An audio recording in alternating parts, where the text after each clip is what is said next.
लग्नाला जाण्यासाठी तयार झालो. मस्तपैकी पिशवीमध्ये पत्रिका घेतल्या, गाडीला चावी लावली आणि निघालो. आज वातावरण 2 दिवसानंतर ना जरा निवाळलं होतं. मस्त आभाळ निघले बघा.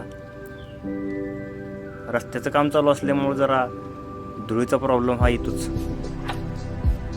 हे अशा आधीमध्ये खराब रस्त्याचा सामना करत करत त्याच्यानंतर ना सूरजच्या गल्ली बोळापर्यंत पोचलो.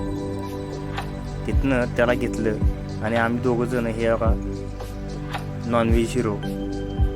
लग्नामध्ये प्रदीप मामाची गाठ पडली. त्यांची गाठ घेऊन मामाचा एक फोटो आणि एक छोटासा व्हिडिओ घेतला.